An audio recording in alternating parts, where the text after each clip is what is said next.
Hello and welcome to Full Send Broadcast Network, here tonight with the Full Send Motorsports Western Swing Shootout from Auto Club Speedway. Joining me in the booth tonight is Josh Bittner. How you doing tonight, Josh? I'm doing great. How are you doing, friend?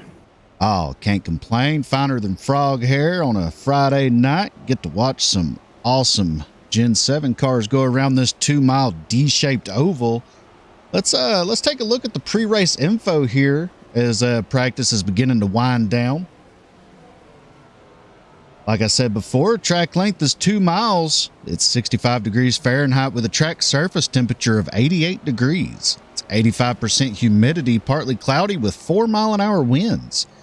They're going to be going 101 laps around this track with a 65% fuel load. That's going to get them roughly, I would say maybe 30 to 40 laps on a tank of fuel. They're going to have 3 fast repairs, 3 green-white checkered attempts. If they have to use all 3, the last one will be it. If caution comes out, then it's going to end under caution. Either way it goes, the next flag ends the race on that 3rd attempt. Thanks to all our sponsors here tonight, allowing us to get a payout of $500 to the winner, plus a trophy from Bearded Ox Designs, along with a Butt Kicker Gamer 2, courtesy of Butt Kicker. It's definitely going to be a fantastic night out there tonight. And all that just goes to the winner, though. But $130 goes to second and $60 to third. So, Josh, what are your predictions for tonight's race out here at Auto Club? Well, I don't really have too many predictions. More so questions, I guess. Which lane is going to be the preferred lane, top or bottom? I've seen some guys in practice, and I did a couple of practice sessions with the guys trying to find out which was faster. Some were taking the bottom, but as the runs were going on, sometimes the top was helping out. Or maybe as watching one of the broadcasts talking about how many lanes this track really has. It has 5 to 8 different types of ways you can approach the corners. I want to know which way is going to be the fastest. Part of me is thinking the bottom, but another thing I would also predict going into this is who can keep it the cleanest, especially with the getting behind people in the draft. You know, if you're following behind the leader, playing follow the leader, you might be able to save some gas, but will you scuff your tires a little bit more just riding up and having to brake some? And it'll kill your corners. But it's really going to be a fun challenge, especially with these newer Gen 7 cars. I'm really looking forward to tonight. Absolutely, yeah.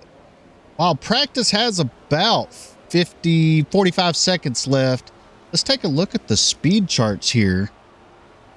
So right now, Aaron Smith is on top in that 70 machine with a 40.835. Timothy Pope in second in that 728 machine with a 40.889. Greg Mall in the 72 is in third with a 49.58. Isaac Smallwood in that 26 is fourth with a 49.69. And rounding out the 5th spot is Jason Babb in that 94 machine with a 49.74.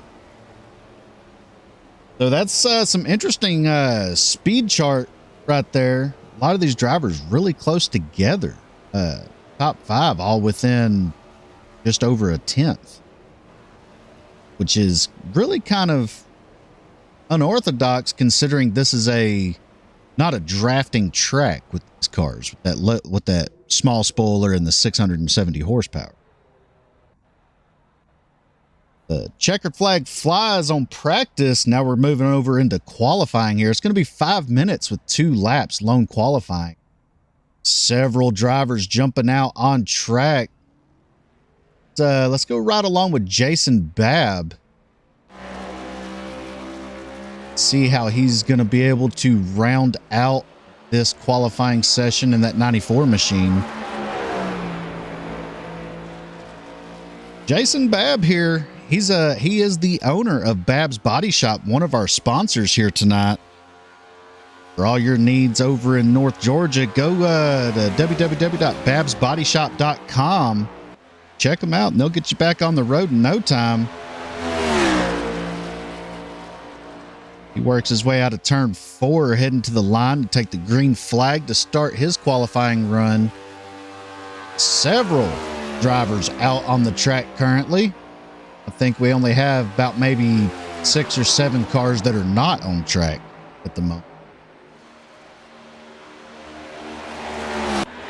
Over here in the 87 rolling off of pit road, it's popping up as the number 1, but his car is the 87. That's Justin Michael from the Southern Excitement Racing League. He's one of the dominant forces over there.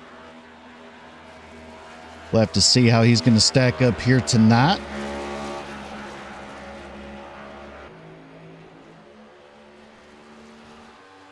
Over here, working his way down the backstretch on his first qualifying lap is the 29 of Roger Pierce. Sharp looking paint scheme right there. He works his way out of turn 4. See if he's going to opt to take it all the way down to the apron or just hold it up. Looks like he's going to hold it up closer to the high to middle line there. So on the top spot right now is that 26 of Isaac Smallwood with a 41.215. This is all going to change very quickly as cars start coming across the line. A lot of them working on their second lap after getting heat in the tires.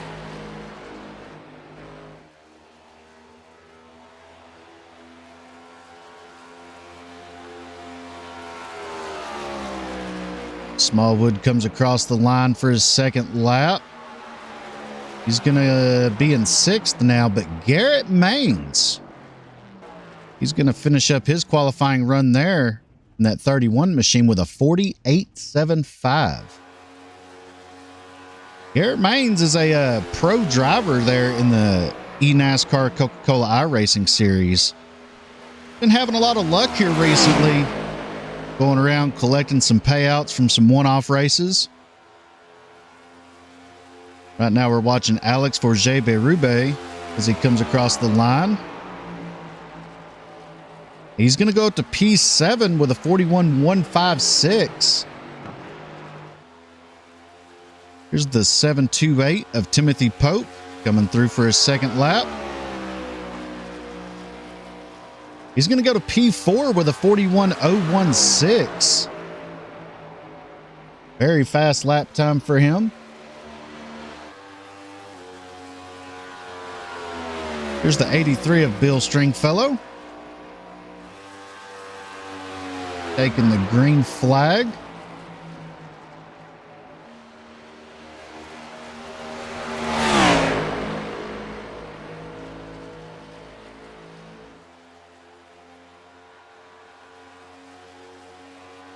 Right now we have 5 drivers that have yet to qualify, or sorry, 4 drivers that have yet to qualify.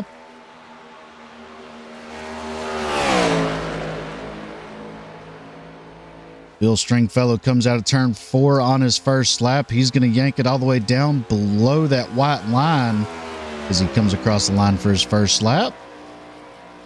He's going to go P24 first time around with a 41.653.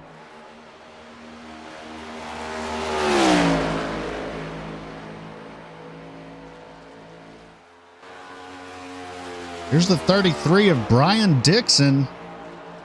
Works his way into turns 3 and 4 on his first qualifying lap here. Qualifying is winding down with 5 seconds left. Some of these drivers are only going to have time to get 1 lap in, like Dixon here. The checkered flag flies. He's going to go P24. And that is the end of qualifying. Let's bring you the starting lineup here. I apologize. We'll have to wait for the warm-up session to be over before we can bring you the starting lineup. This is when they're going to start doing their drivers meeting, getting everyone kind of lined out.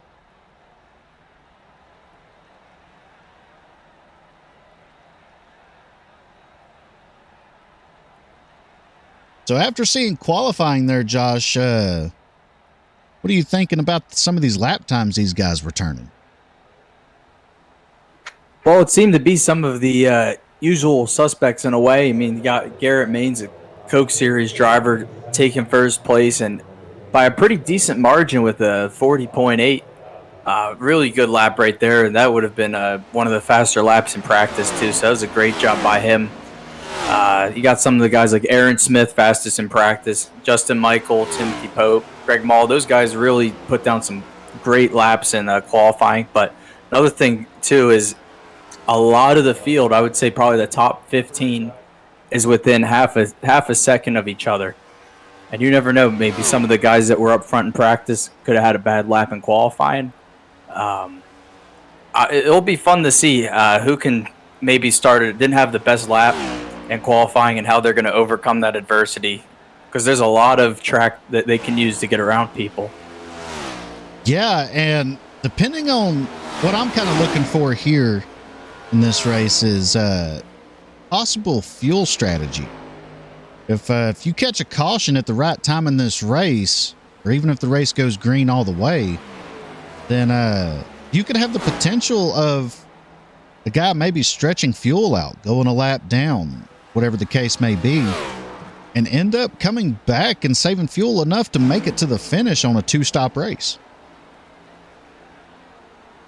Yeah, fuel is going to be absolutely huge here, especially if we go green flag the whole way. No, with no competition caution or anything to worry about.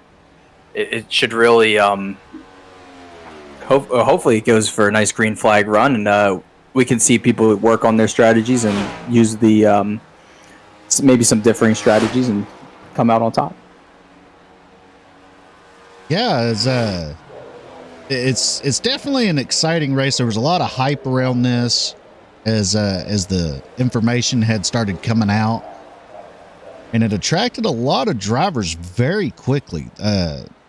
We had put the information for this race out the day after the pre-clash that we had put on, and almost by the next day, I think we had 22 signups that were already paid for the entry fee. So I mean, it's definitely going to be a race that has a lot of hype around it, and we're going to have to find out whether or not it lives up to that.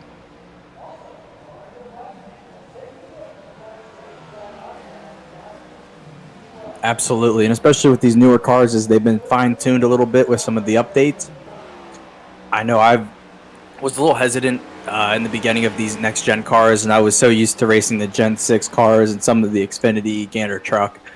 Heck, even the ARCA. I had so much fun driving those. I didn't want to come over and test the waters here, but with the way these cars have been a little bit adjusted through some of the patches and updates, they are an absolute blast to drive, especially when you're shifting through 5 gears instead of the normal 4. It's a completely different car almost compared to some of the other Cup cars that we've driven over the years in iRacing. Yeah, it's really exciting to watch. And these drivers are going to have a handful at times. But the thing I like about this new package that they came out with and fine-tuned, like you said, was the fact that these cars are going to be going into the corner at about 190 to 195 in the draft. And they're going to have to slow it way down to about 150 to 160 in the corners.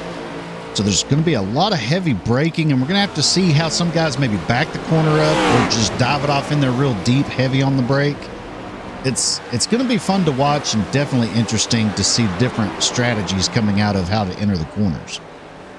Yeah, absolutely. And corner entries, everything here, and some of the drivers that I've seen in practice with a big thing that they do, they try to get that right rear right up along the wall as close as they possibly can, and it's just picking the right point and just diving straight into that corner, taking the best apex, and really being able to go as long as possible, either without having to feather your brakes a little bit or just trying to coast through the corner.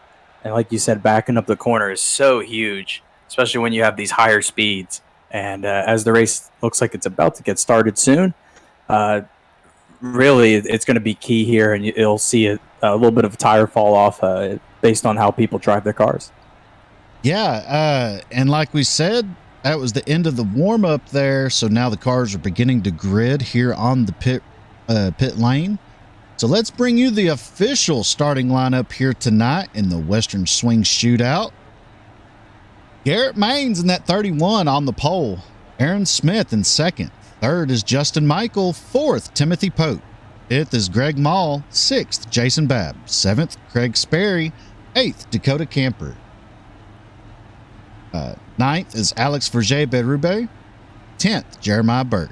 11th, Roger Pierce. 12th, Isaac Smallwood.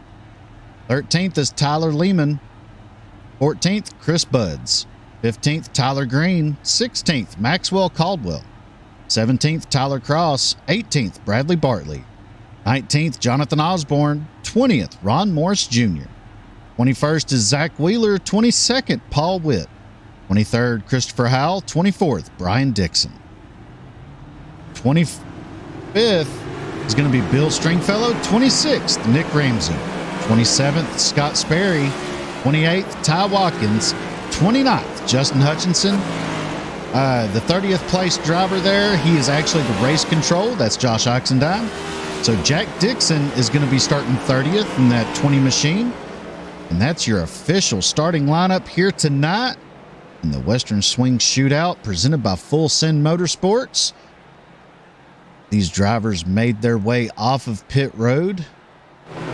They're working their way now down the backstretch. They're going to extend the pace lap here by one extra lap, give these drivers a little more time to warm up the tires and get everything figured out that they need to figure out here.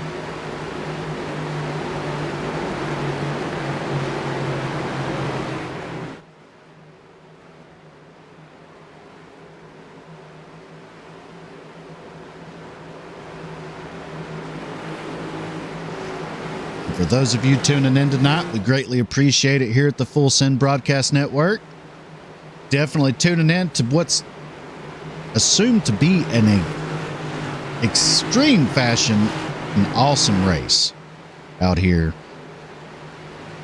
Definitely on these restarts, you're going to see 3, 4, 5 wide possibly. This track has a lot of real estate for that. Lights are expected to go out on the pace car.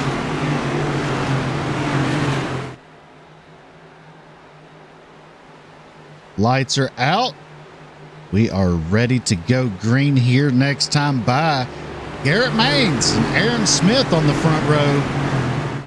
Getting ready to duke it out for 101 laps here.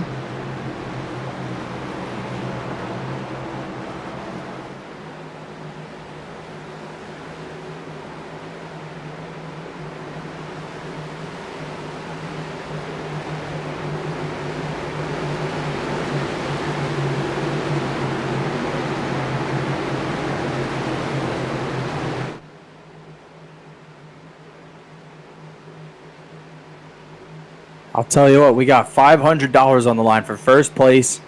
We have a stacked field with really talented drivers all throughout. Man, I am stoked to see this, and let's hopefully put on a great show. Yeah, I'm excited for this as they enter turn 3, getting ready to go green, just waiting on the pace car to peel off. Then the flag man, Mr. Barney, up there in the flag stand will have the green flag, holding these drivers back until he waves it. There goes the pace car.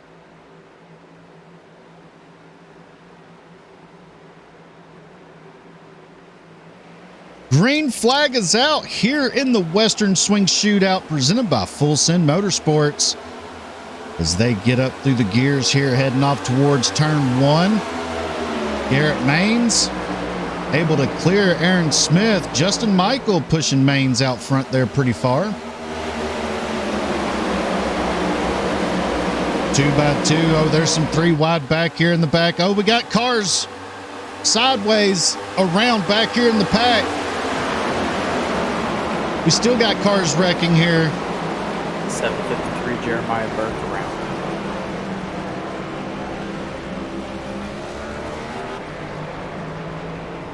So we'll go and show the replay here on what exactly happened.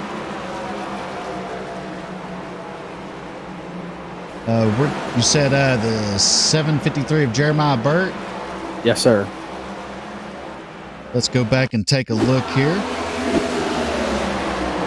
It's Jeremiah Burke right there in that neon colored machine on the high line. And it looks like it might have started a little further up. Actually, he slapped the wall. Just got into it, got a little loose off, and he got a little bit of help there and sent him on his way around. A couple other guys got involved.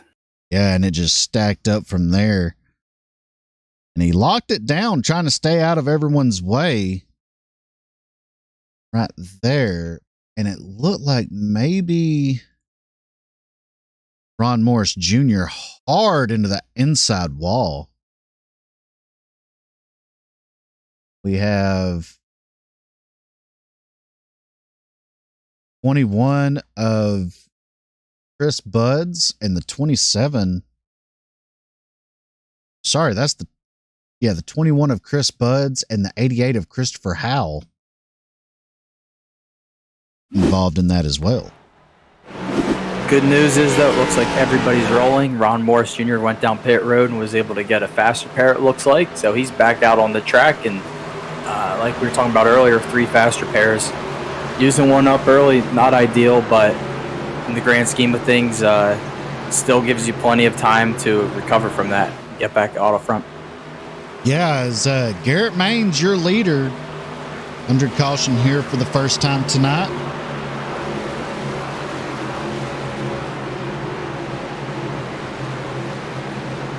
Got several drivers still on pit road. Possibly trying to save some faster pairs for the end of this thing. And like you said, they do have 3 faster pairs. So, I mean, they have a little bit of extra in the pocket if they need it.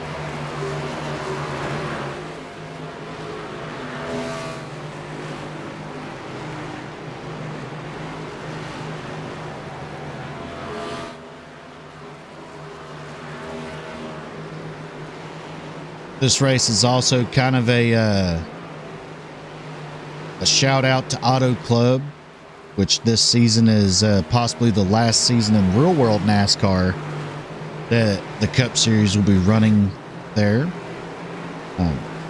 There's plans, very high potential plans, of shortening this track down to a half-mile high-banked oval to create another short track on the NASCAR circuit. Be a real shame if that happens, but with the way the LA Coliseum race went and short tracks rising popularity again in the United States, I think it's going to happen. And Auto Club is one of my favorite tracks on iRacing. I've done a couple of league races there in different leagues and some official events. It's such a unique track, I think, in a way, just because of how many different lanes there are to race. You don't have a lot of tracks like that, you know. It's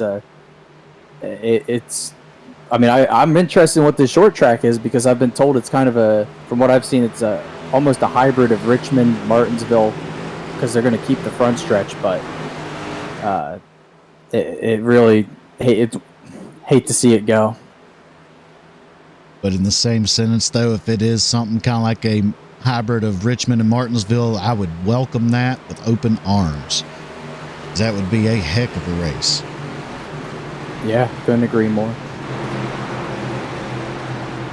Lights are out on the pace car, getting ready to go green again here to start lap 5. Garrett Maines, Aaron Smith on the front row here once again. Justin Michael and Timothy Pope in the second row. Pace car peels off.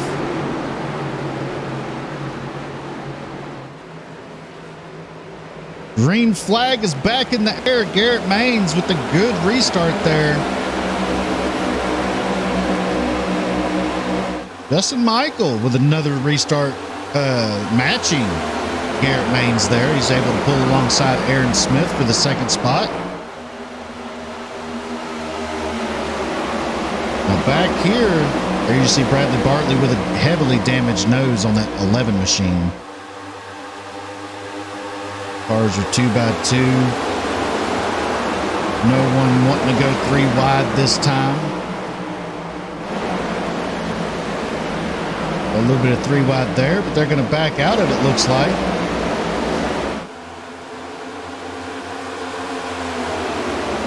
And sometimes the overlay may go a little haywire when I click, go to show the further back of the pack. And it's only because it's losing sight of the leader.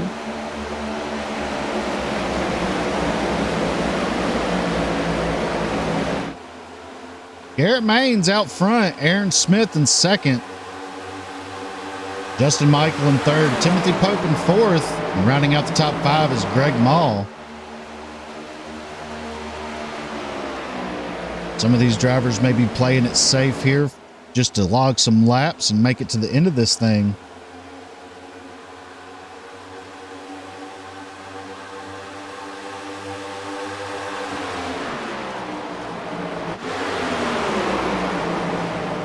A little bit of a hornet's nest here. Oh, we had a car get really sideways. That looked like the 60 of Justin Hutchinson. Yeah, and Paul Witt right next to him looked like they were tandem drifting together. Kind of a wild shot right there out at the corner of the screen. Up here towards the front, they're getting a little bit more spread out. Tyler Cross with a little bit of a wiggle there. Let's go right along with Tyler Cross and see what it looks like from his point of view on the visor cam.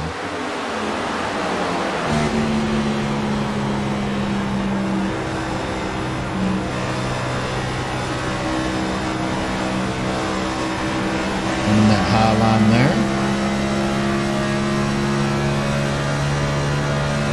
It looked like the 26 of Isaac Smallwood got tight on corner exit. Had to get out of it pretty big.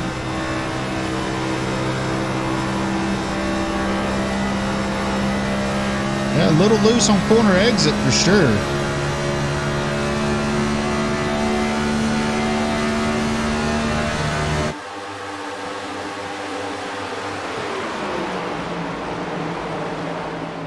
Back up front here, Garrett Maines with a 0.2 of a second lead over Aaron Smith. Aaron Smith not letting him off out of his sights, though.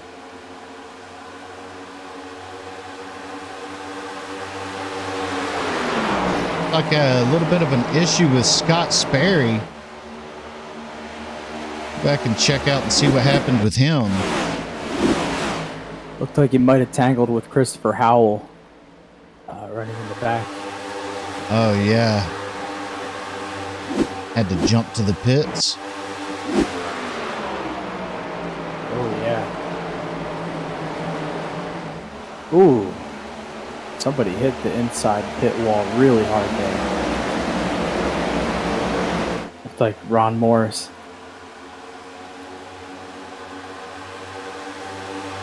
Yeah, it looks like Ron Morris had to jump to pits too. Christopher Howell is on pit road currently. Possibly has some damage. Oh yeah, lots of damage on that 88 machine. He's going to go a lap down.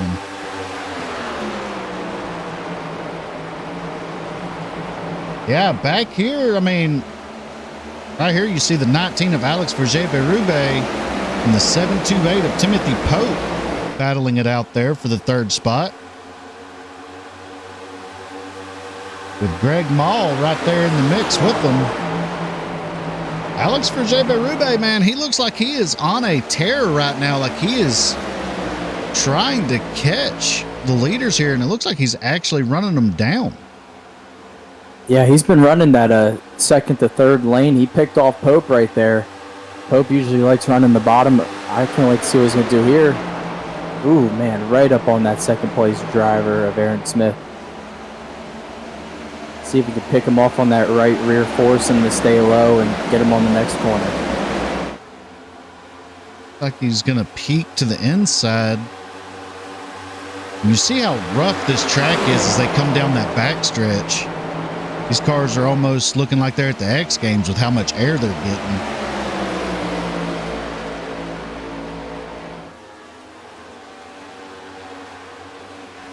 Really amazing that this group of cars here, top 5, possibly top 6 with Justin Michael there, they are really staying together. I was really expecting this to kind of stretch out a little bit more than what it is.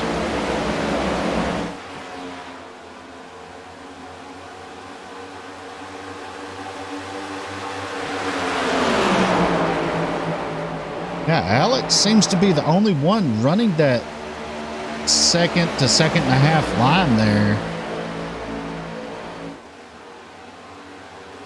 Yeah, having raced with Alex before, I know he likes to take some maybe different, you could say, lines. I mean, heck, I saw him rip the wall at Iowa before, so nothing's out of the question for him. Yeah, and he's always been able to find speed in places like that.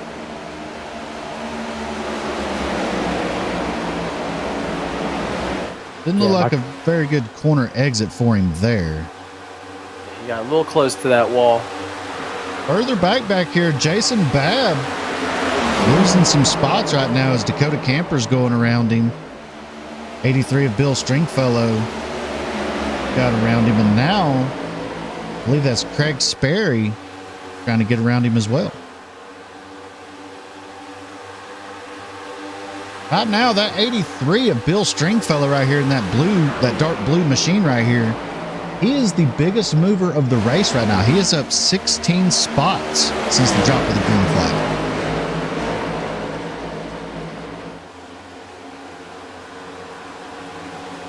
That is a good job right there. Only 15 laps in to gain 16 spots like that. It's really amazing.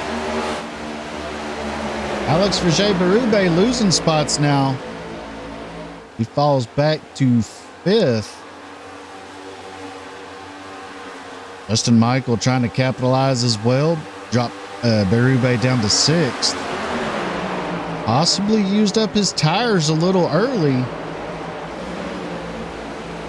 Yeah, it looks like he's changing his lines, trying to adjust a little bit. We'll see if that makes any difference for him. Oh, Bradley Bartley hard in the wall out of turn 2. See the nose of that machine all caved in. Now the right side's going to be flattened.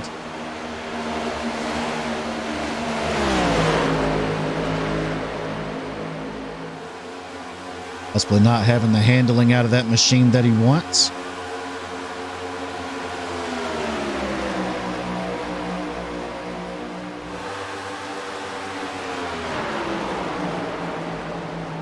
Some of the biggest movers of the race right now, apart from Bill Stringfellow, Justin Hutchinson in that 60 machine right there. He is up 12 spots since the start of the race. Then you got Tyler Cross in the 43 here. He's up 8 spots. A lot of these drivers making a lot of big money moves early in this thing.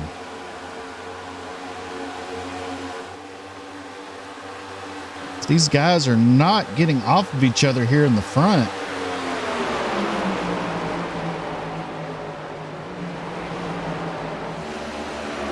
Nose to tail, Garrett Main's not able to run away with the lead here.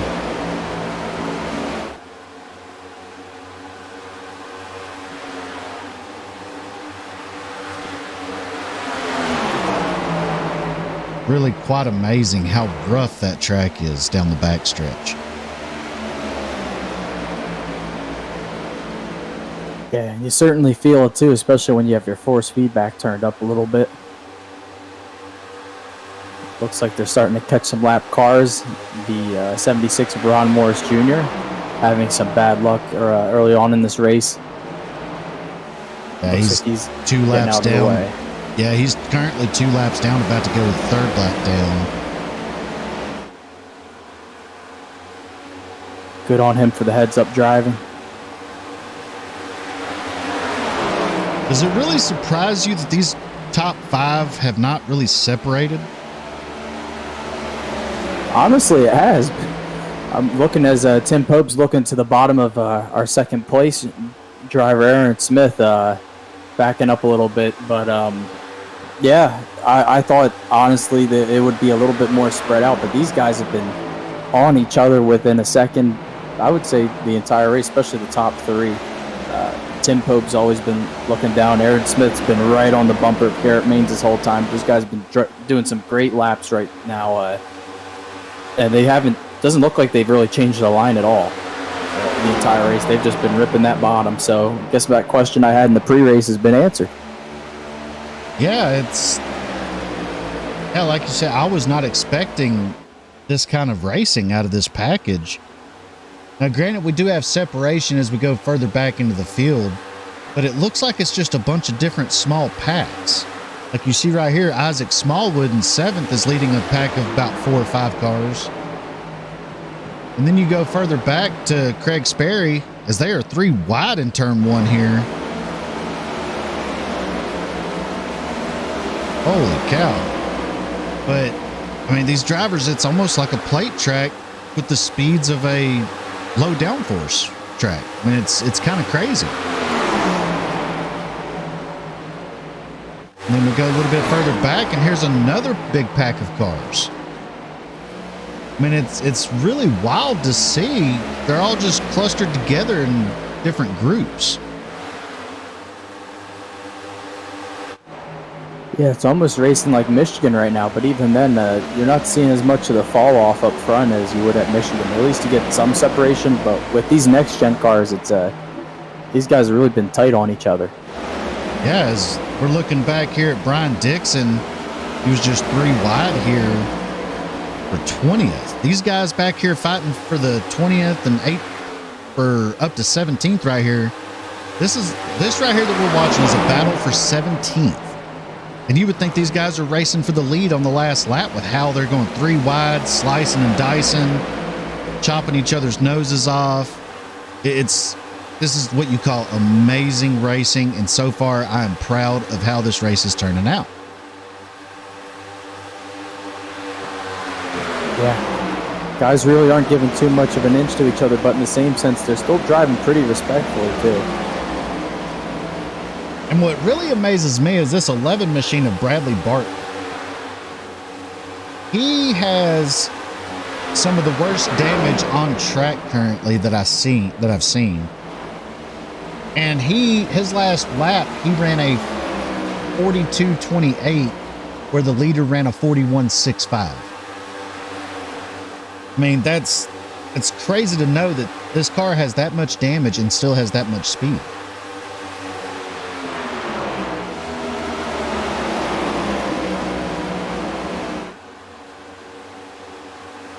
Is this front pack starting to get a little wild now? Greg Maul and Justin Michael trying to go to the inside of Berube here. Timothy Pope looked like he was wanting to make a move on Aaron Smith. Aaron Smith with a huge run. Is he going to try to take it? He is not. He's going to back it down. Timothy Pope was shoving Aaron Smith down the whole front stretch there, and it looked like Smith had a run that was big enough to try to dip to the inside of Garrett Maines. Yeah, Pope's a pretty patient driver. I know from racing with him. One thing he'll do is he'll like to outweight people and try to save his tires up, but based on the lines these guys have been running right now, I don't know how he could be out saving these guys. It'll be interesting to see, especially with these green flag pit stops. I think that this race will really come down to that. Who's going to pit the best under green? Yeah, that's when we'll see the spread, I believe, of drivers. And really see what each driver has on their own. Sorry, I got a little tongue-tied. To see if they're able to get these runs and actually run people down.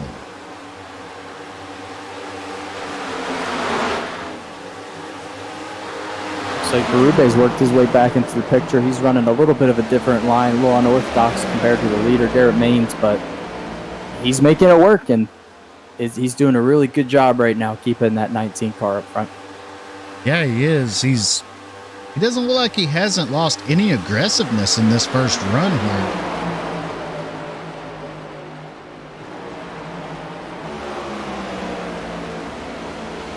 See Justin Michael running side by side with him too.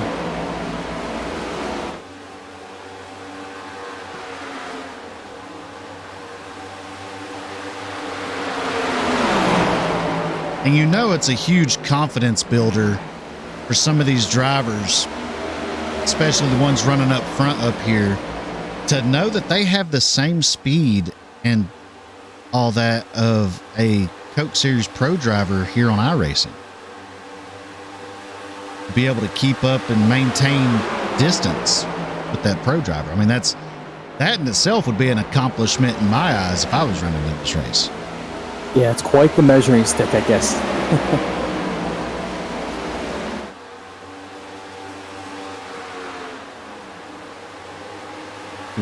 Justin Michael and Berube almost had a little bit of contact there.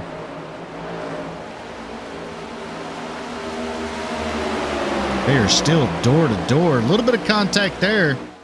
Seen the tire smoke. Looks like Berube might have got in the wall just a hair. I don't see any damage, but maybe on the right front of that nose.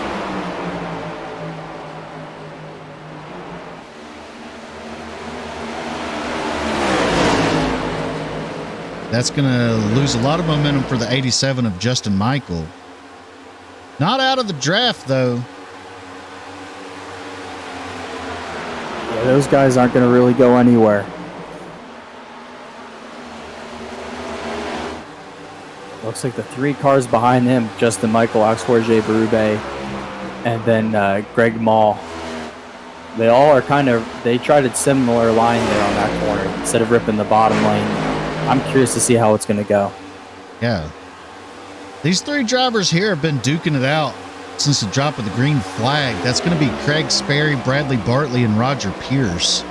These 3 guys have really been duking it out as Roger Pierce is off the pace. Looks like he got in the wall out of the corner. Really lost a lot of momentum, and here comes that Hornet's Nest right behind him. These drivers just giving it their all back here in the back. Oh, as we have a wreck. Ty Watkins. Justin Hutchinson had to jump to the pits. So let's go back and see if we can find out what happened with this. There's the 12 of Ty Watkins.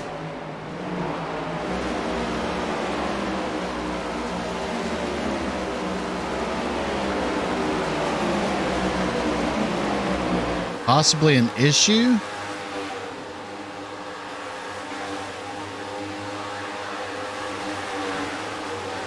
Looked like that was an issue. He stopped on the apron and wound up towing to the pits. Hope all is well in that camp over there for Watkins. This front pack, though, still not separating. Is Justin Michael making a move now? Trying to get 2 for 1 in one corner, and it looks like he may clear the 31 of Maines. He is not. Maines and Smith are going to have the run on the high lane. Oh my gosh. The 87 with a little bit of a blink there, but he is able to shove it up and make a hole in between the 2 leaders there. He is going to run the extreme high lane this time. Let's see if he's able to get a big run here off the corner. He's going to dip it back down low in front of Aaron Smith. Yeah. Oh, wow. Garrett Maines with a block.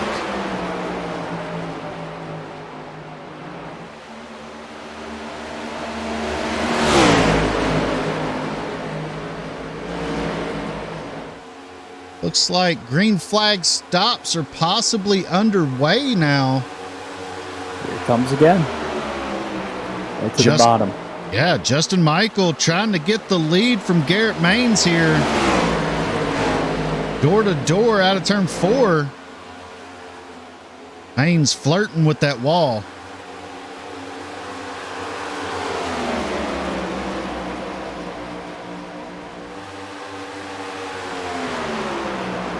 You know, as soon as Justin Michael has the opportunity to get in front of Maines, you know he is going to slide up right in front of him to potentially knock off a run that'll be coming from that higher lane.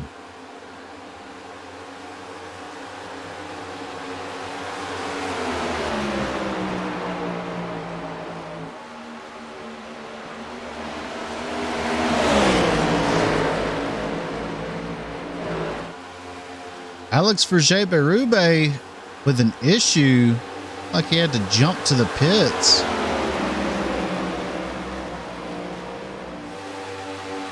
Green flag takers. Yeah, green flag stops are definitely underway right now.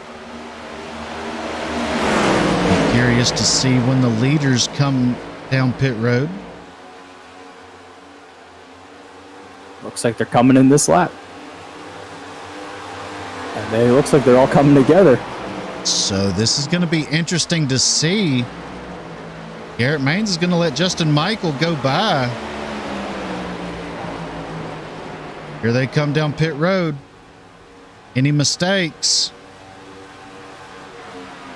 It'll be interesting to see if any of these drivers had a penalty. That's going to cycle the 72 of Greg Mall to the lead here.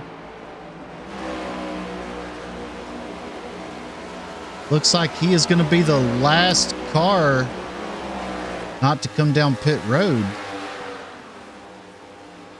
Might have been close there for Justin Michael. I had him in going over the pit line at over 70 miles an hour. Yeah, that's going to be interesting. Here comes Greg Mall.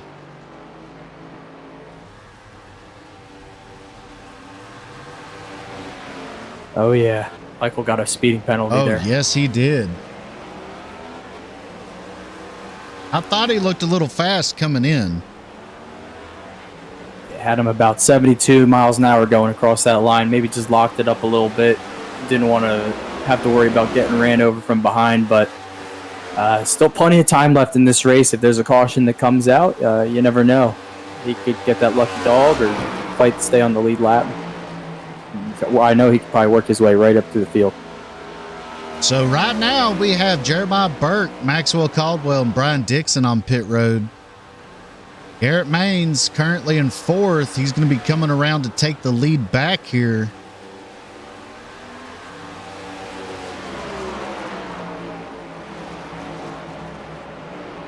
And I cannot believe this. Alex Berube tried to make a short stop there and comes out in second, 1 second behind the leader, Garrett Maines.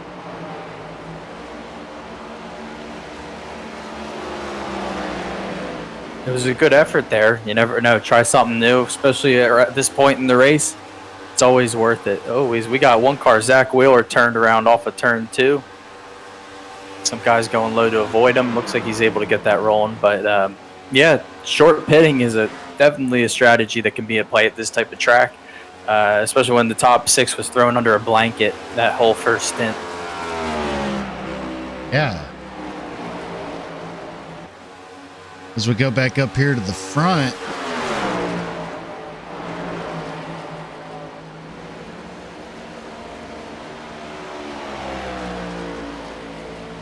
Zach Wheeler comes down pit road. As we got a car slow on the front stretch. That's the 20 of Zach Wheeler. Did he miss pit road? Justin Michael possibly has an issue. I think he got loose off of 4. Might have been looking for pit road, but he was able to lock that up pretty good and keep it on the track straight. Several incidences here that we're going to have to go and look at. So let's start off with Zach Wheeler. Go up here and find his incident real quick.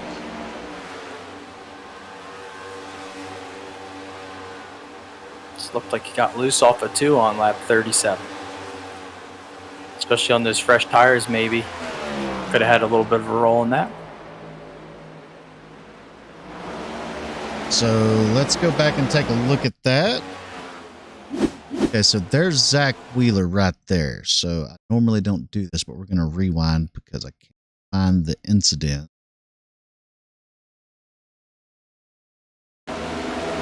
So he comes into turn 3 and just loses it. Or that's actually out of turn 2. Locks it down. kisses the wall with the nose of that car. Then let's go take a look at what happened to Justin Michael in that 87 machine.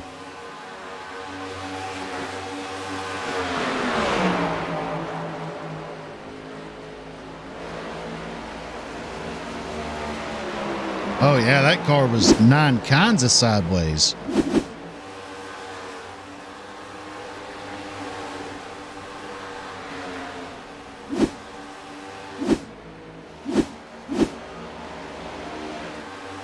So Garrett Main's back out front after that cycle of green flag stops. These drivers were able to make it about 35 to 38 laps roughly.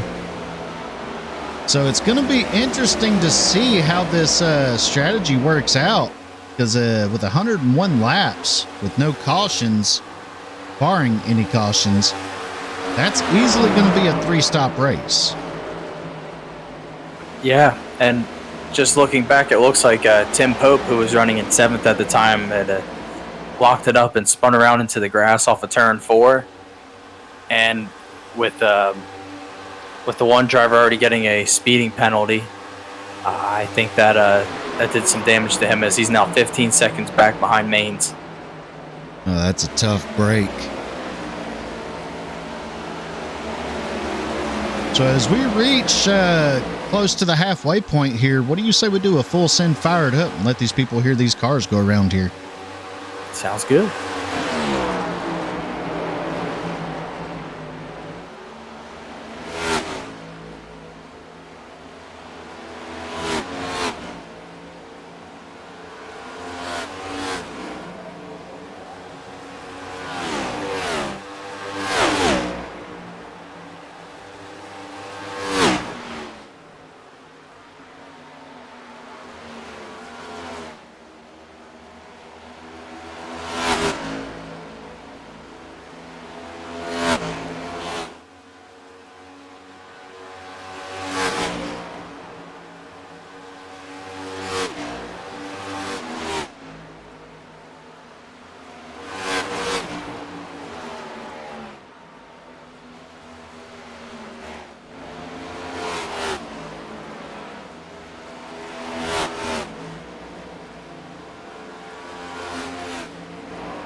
There you've seen it. Under the Full Send Fire It Up here on the Full Send Broadcast Network. Several drivers having some handling issues, as we did a few ride-alongs there. Garrett Maines, your leader tonight, led the most laps so far. Pretty sure soon he will wrap up most laps led here tonight. He has a 4.8 second lead over Aaron Smith in second there, who has Greg Mall and Alex Forget-Berube all right there nose to tail. Alex Forget-Berube looks like he's had an issue or two. That side of that car looks pretty beat up.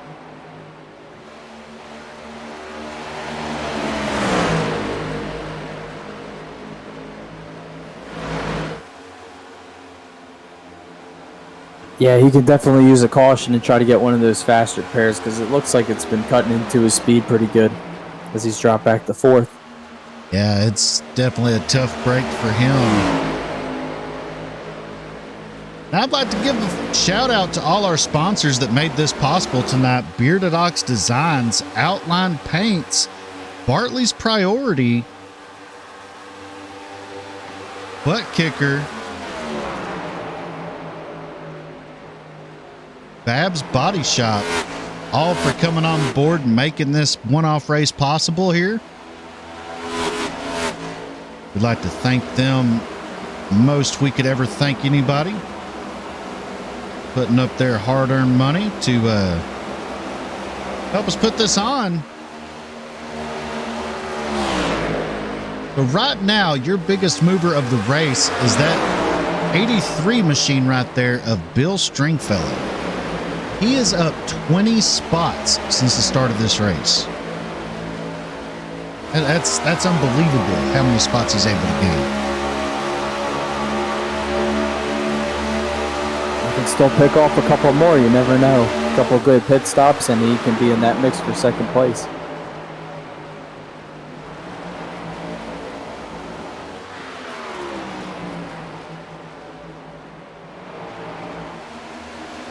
We have a gaggle of cars right here that are getting ready to go a lap down to our leader, Garrett Maines.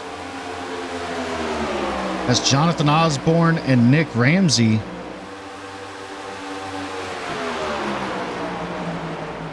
Maines is going to make quick work of them. Set his eyes on Paul Witt in the 429, who is now working his way out of turn 4. And Maines is halfway down the backstretch. He has a little bit of a buffer there as we're coming around to complete lap 54 of the 101 scheduled laps here tonight in the Western Swing Shootout. So what are some takeaways from this race so far that you can be sure-footed on there, Josh? Well, I can confidently say that the bottom lane's been working. Another thing I've been looking at too, as what looks like Aaron Smith is now getting challenged for that second place by Greg Mall. Those guys were all in a draft together early on, and as soon as they separated, it's kind of been stagnated. And if I were second place and third place, I would try to work together as hard as I could, and maybe just try drafting together or push each other down the straightaways and see what you can do to be able to catch up, because they're only 5 seconds back, and that is not a whole lot in the grand scheme of things. You got 45 laps to catch them. Just working together if you can, and just hopefully pull out a couple of good pit stops. And another big takeaway is guys that are spinning out or making mistakes, like we saw Timothy Pope do. I know we saw Zach Wheeler and watching that earlier. Those guys just come out of the pits and they were on fresh tires. So looking at this next pit stops, it's going to be coming up in, I'd say, the next 10, 15 laps maybe. How these guys are going to handle those fresh tires again, because still a lot of racing left. Absolutely, yeah. It's going to be interesting to see if these guys maybe can short pit, maybe pull out a little bit of strategy and maybe close in on that gap. But right now, Garrett Maines is kind of walking the dog right now.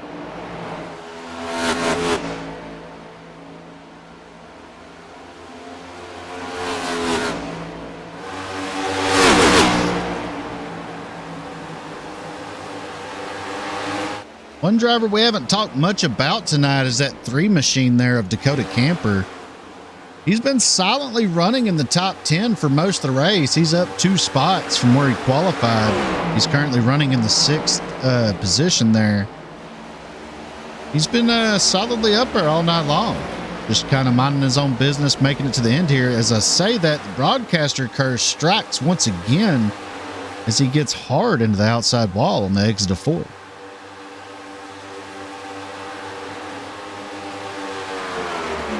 Pretty good lick too. Hopefully that didn't get too much damage on him. And worst case scenario, he does have the pit stops coming up soon. Maybe he'll try to short pit and get that car back fixed up, ready to go. Yeah, as we're looking at the 20 of Jack Dixon right here, he's actually up 11 spots in 20th from where he qualified, but he is 1 lap down, I believe it is. Yeah, 1 lap down. So he has a lot of real estate to have to climb out of now.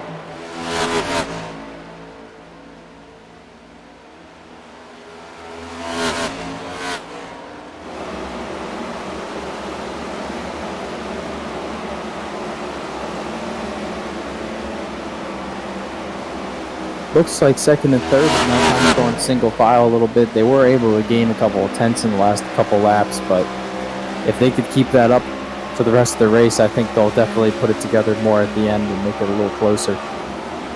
Maybe they can catch them too. Yeah, it looks like they may be trying to work together a little bit, like you said. Matter of fact, let's see if we can put up the lap time history between Aaron Smith, Garrett Maines. So the last 3 laps, Maines has stretched it out a little bit. No, sorry, I got that backwards. Smith and Mall have actually gained the last 3 times by. Let's see what it is this 4th time by. Yeah, they gained once again that time by, not by much, but enough to, if they kept this up under the rest of this stint, they can be right there at the finish.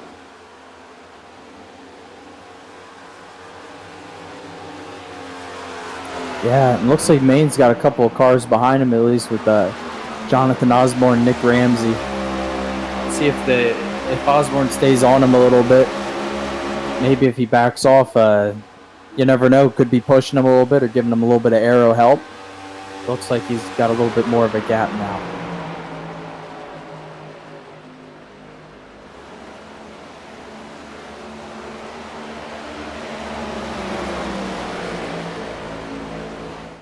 Nick Ramsey has a big moment right there. You've seen it on the corner of the screen. He was completely sideways, able to save that machine and get it back going, but that's going to break him away from Maines and Osborne.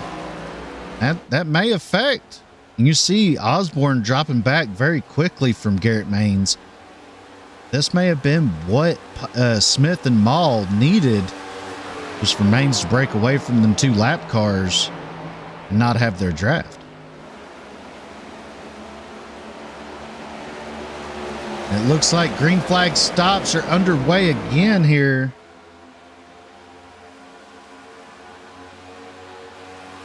Jason Babb and Tyler Cross are on pit road.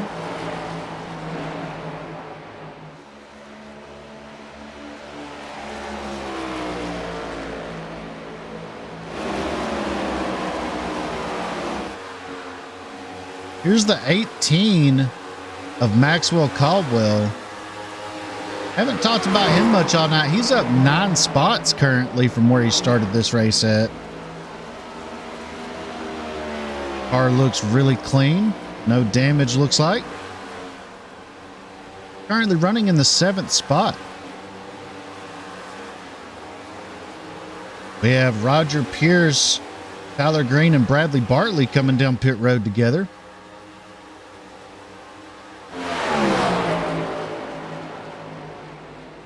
Looks like Maines, Smith, and Mall have kind of leveled out here and not really making any gains. They're kind of holding their own right at 5.1 seconds.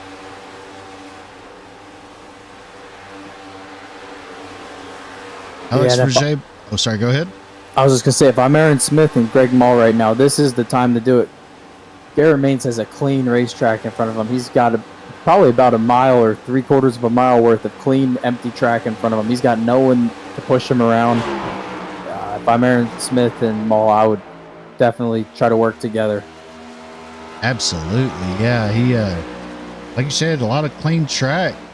So no drafting help at all. That car is also probably handling the best it's handled all night so far.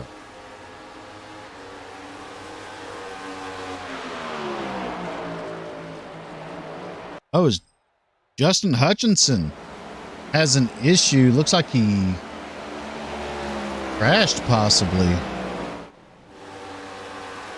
Yeah, he jumped to the pits. Let's go take a look and see if we can figure out what happened to Justin Hutchinson in the 60 machine.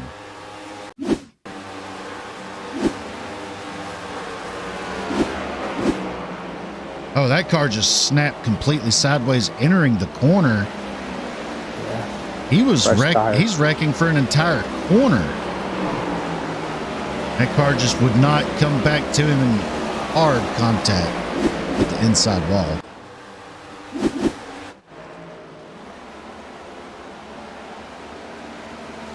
We currently have 10 cars on the lead lap, as we are working on lap 67 of the scheduled 101. Garrett Maines out here putting on a dominating performance.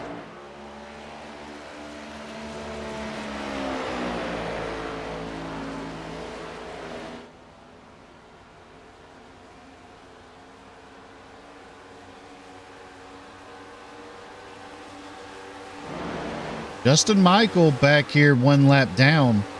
He's the second car 1 lap down, so if the caution comes out, he would not be the lucky dog. Bill Stringfellow comes down pit road from the 4th spot. Really going to be Sorry, go ahead. I was going to say, it looks like the leader's going to be pitting this lap.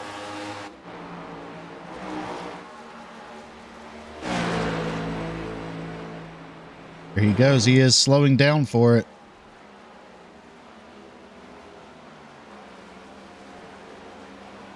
Like that car might have gotten slowed down enough for pit road. Aaron Smith coming down with him. Greg Mall's going to stay out this time.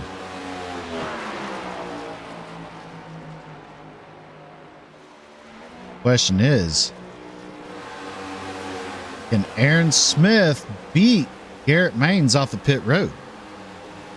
We potentially see a 2-tire strategy.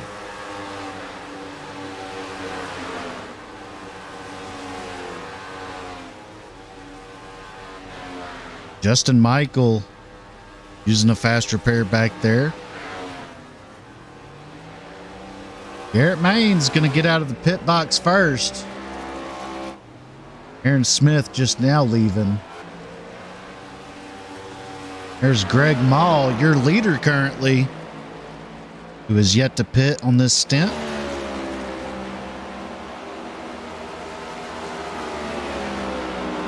Could we potentially be seeing Greg Mall stretch it out as far as he can, make it to the end of this thing?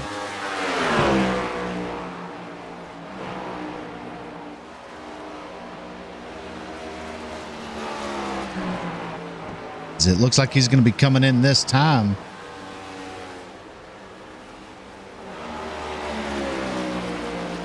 Jeremiah Burke currently in second. That's going to put him as the leader if he does not pit this time by.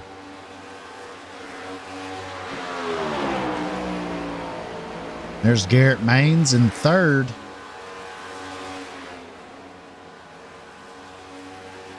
So Jeremiah will come in this lap. Greg Mall gets in his pit box. Jeremiah Burke comes in. There goes Garrett Maines, getting his lap back. Comes around, takes the lead back again.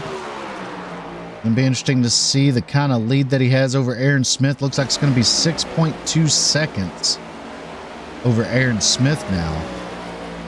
Greg Mall off of pit road. Looks like he's going to potentially be able to hold the third spot here.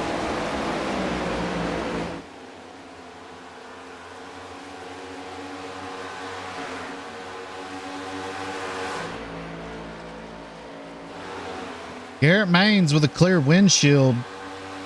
Nearest competition is 6.2 seconds behind. That is the 70 of Aaron Smith.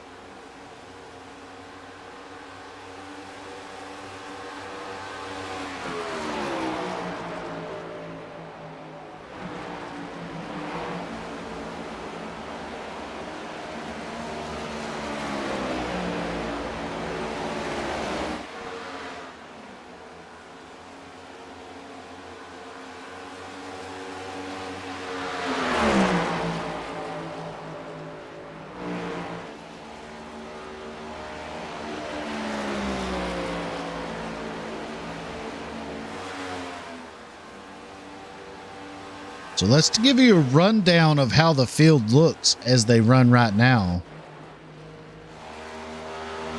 So Garrett Maines in that 31 machine is your leader. Led the most laps out here tonight, definitely putting on a dominating performance. In second, we have the 70 of Aaron Smith out here trying his best to run down your leader. His chance at $500. In third, we have Greg Mall in that 72 machine. Fourth, Alex Frege-Berube. Fifth is Maxwell Caldwell.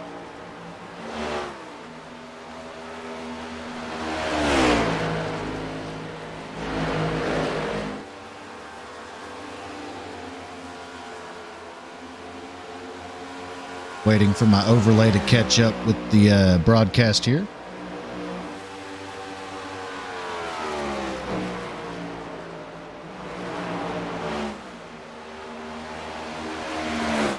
In fifth, we have Roger Pierce in that 29 machine.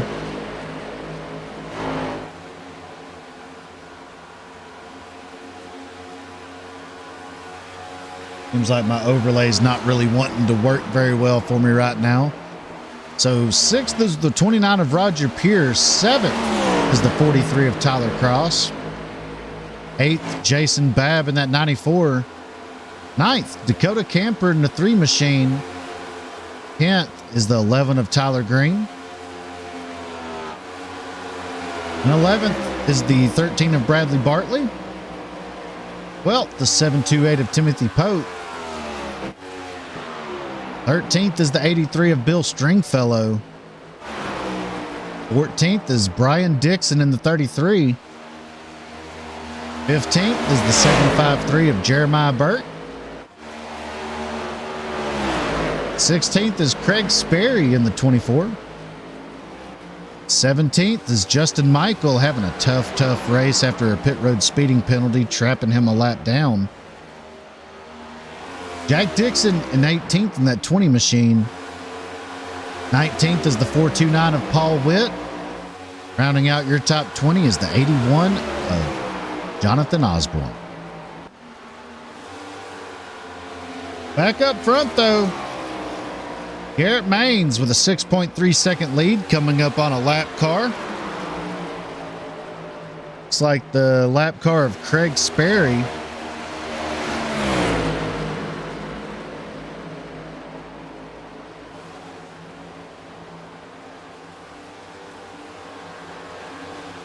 Some of these drivers I know right now are hoping for a caution to have an opportunity to race for that $500.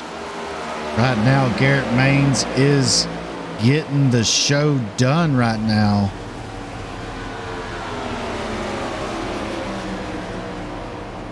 Let's ride along with Garrett Maines for a lap or two, see what it looks like from his point of view. See the kind of throttle control that he has.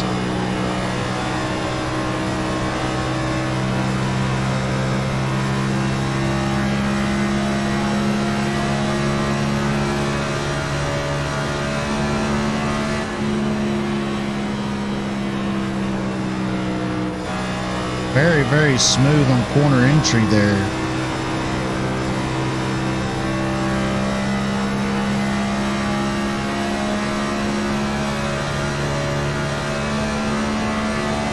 Sounds like he's either clutching it or flicking his engine on and off going into the entry. Saves gas and tires a little bit, especially when you're trying to stretch a pit stop out. It's a good strategy to have, and when you're taking that bottom lane, it's also helping you save a lot of gas too. Yeah, because he last pitted on lap 68, so that's averaging 34 laps per run there. So, say another 34 laps, that's going to put him, do some quick math here. He'll be close, that's for sure. That would put him at lap 102. So definitely an interesting strategy. Curious if he's able to make that. Because with about a lap or two left in the tank, these cars can start spitting and sputtering. And Aaron Smith pitted the same time, and he's not losing any time to Garrett Maines. So there's the potential. Them two drivers may not have enough fuel in the tank. And that sets up that 72 machine right here, or the 2 machine of Greg Mall, who's 10.2 seconds back. That leaves him with the potential catbird seat right there, because he pitted on lap 71, which would give him enough fuel to make it to lap 104, 105.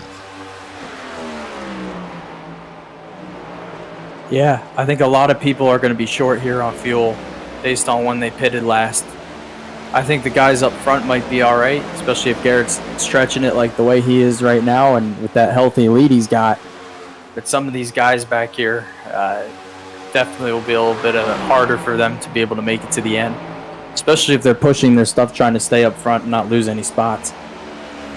Yeah, it's down to a fuel strategy race right now, so it's going to be interesting to see if them top two have enough fuel.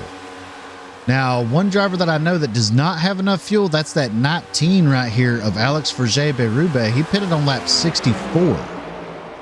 So that actually puts him about 2 laps short.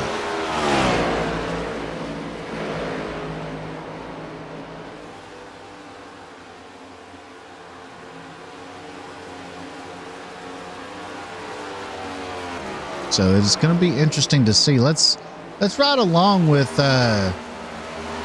Alex Forget and see if he's actually killing the car entering the corner here.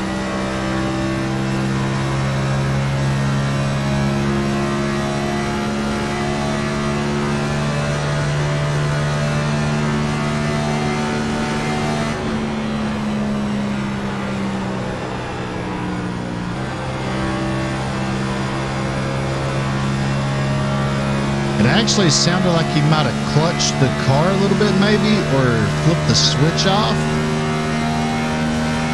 But the RPMs weren't dropping, so I don't think he's clutching it. I think he's actually flipping the ignition switch off. What it kind of sounds like. Yeah, and that's kind of like a hack with this iRacing a little bit. At certain tracks like this where you really got to stretch your fuel and tires, because it kind of helps out with both a little bit. Can't say I haven't tried it before, because I definitely have.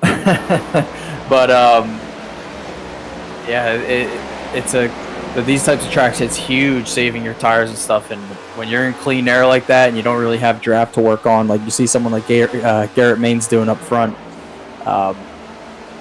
it's a real go-to move there, and makes sense. Well, if you're watching, sorry, go ahead. I'm sorry. I was just gonna say, if I was racing in the back, or like in a pack of cars, I'm not worried about flipping that ignition switch or clutching it as much, because you're in the draft and you might have to be a little bit more on the throttle.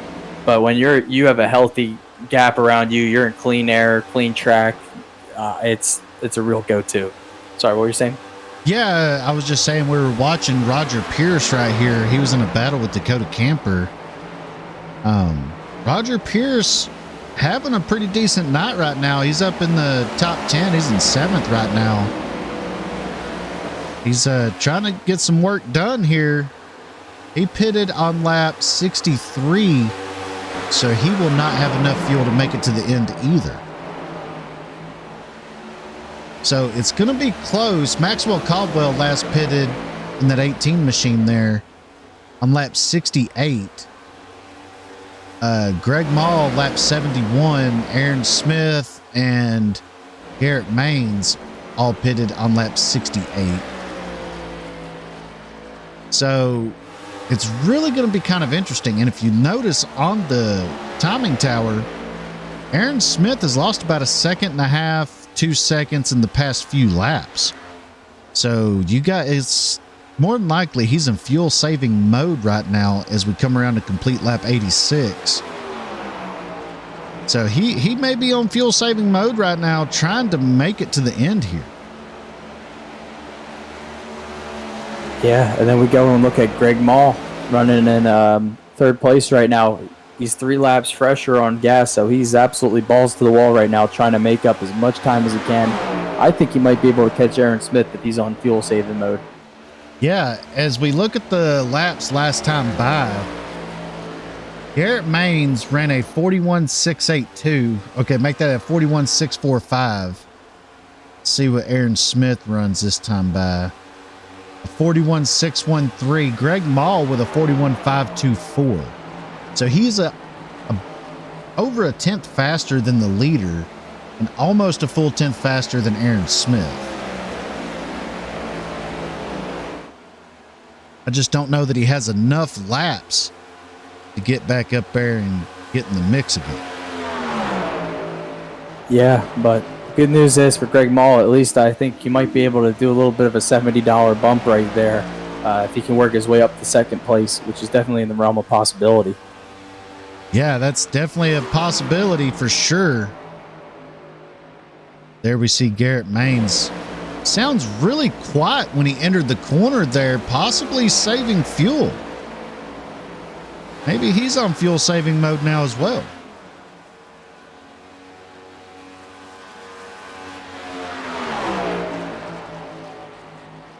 Not saving fuel on that corner entry. You heard the car still in gear and running as he came in the corner. Unless he is just backing his corner up a little bit, but he's still gaining over Aaron Smith.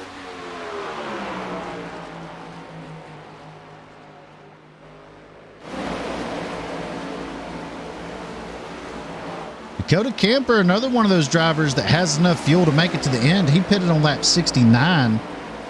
So under a normal fuel run, that would get him to lap 103 of the scheduled 101 laps. So he has enough fuel to potentially run this thing wide open and try to get up there, but he is 26.3 seconds back from the leader. Greg Mall trying to break that 10-second barrier there, separating him from Garrett Maines.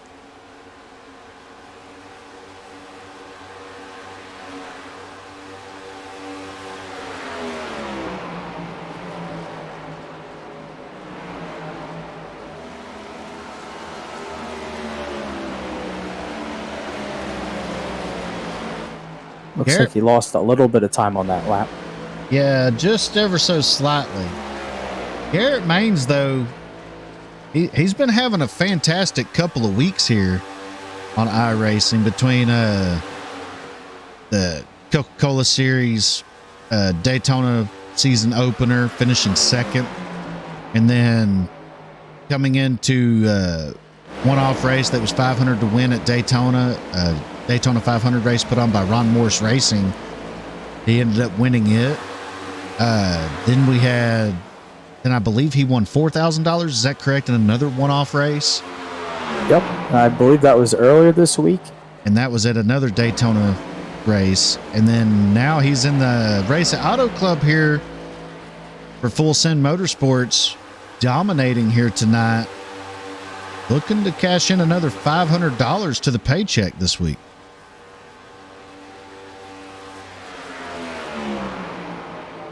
Yeah, once that field really separated on that first pit stop, it's kind of been a bit of a runaway for him here.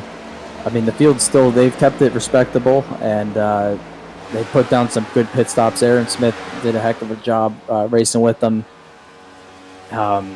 Just didn't really get the help he needed to get maybe a push back up to the front of the field, or I think losing Timothy Pope and I believe Justin Michael speeding penalty and getting a little bit when Pope got loose off the corner, that kind of cost those guys. But you still never know. We have about 7 laps to go here. The real question is who's going to be able, especially in that top 3, who's going to be able to make it on fuel. Yeah, it's definitely going to be interesting. Yeah, because like Justin Michael right now, he's the first car 1 lap down. You know, he is begging for a caution to come out right now to make it to this finish and be on the lead lap and have a shot at it.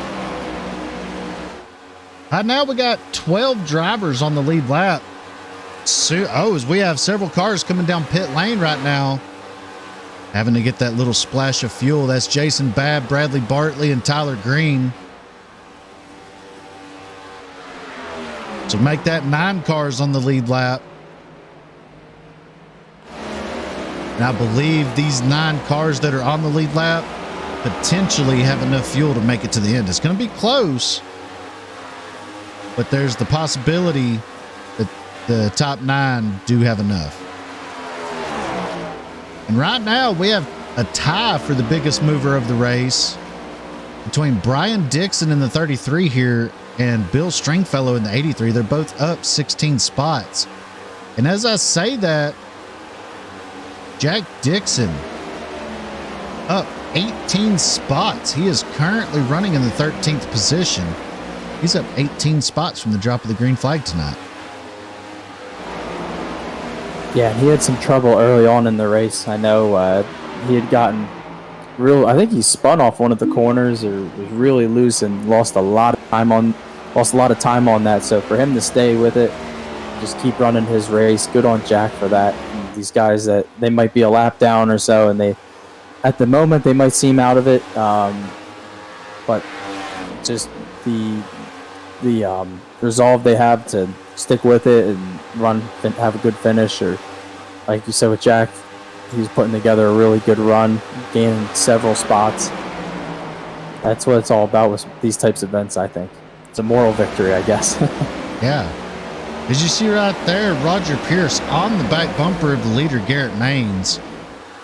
Is the 11 of, I believe that's Tyler Green, hard in the wall down the back stretch there.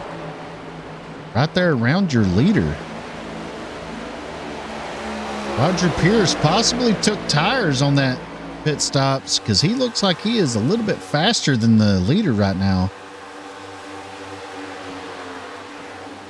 Garrett Maines is now approaching Bill Stringfellow to put him a lap down.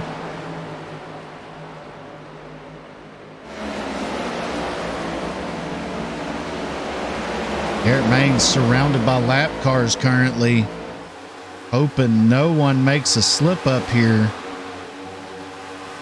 He's going to drop down and go with Roger Pierce to the inside of Stringfellow.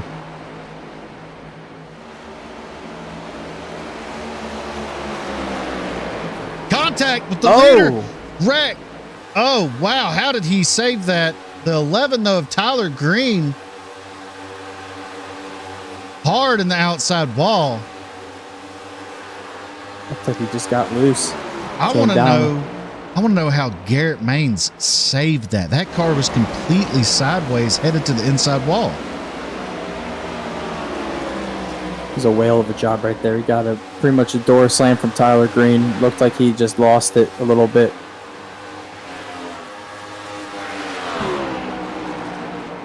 Definitely a pucker moment for the leader, Garrett Maines.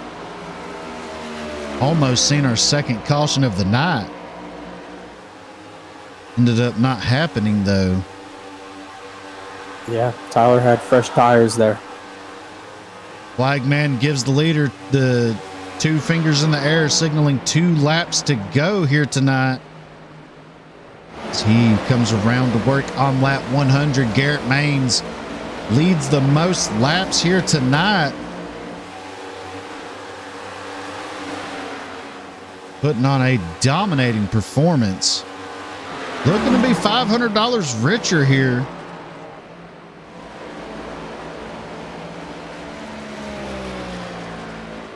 Not a whole lot of time lost, too. The second place, Aaron Smith only lost about 2 seconds there.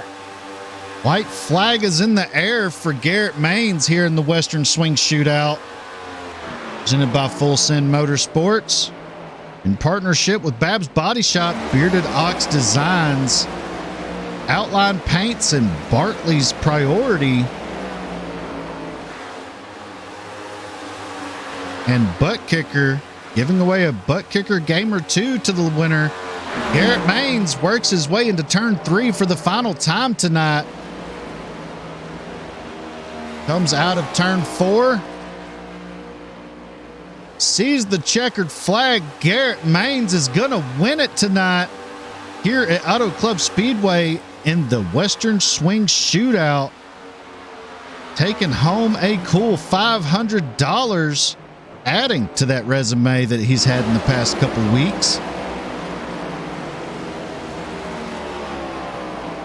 What a fantastic race with only one caution coming out tonight. Garrett Maines, your winner, with Aaron Smith finishing in second and Greg Mall in third. Got a little bit hairy at the end there, but glad the boys were able to run it out and Garrett was able to hang on. It was a well-deserved win right there. He was up front pretty much the entire race and just dominated. Yeah, that dominating performance for sure. He is going to burn it down. Believe he may be getting used to doing these burnouts here. Oh, it sounds like the car is out of fuel.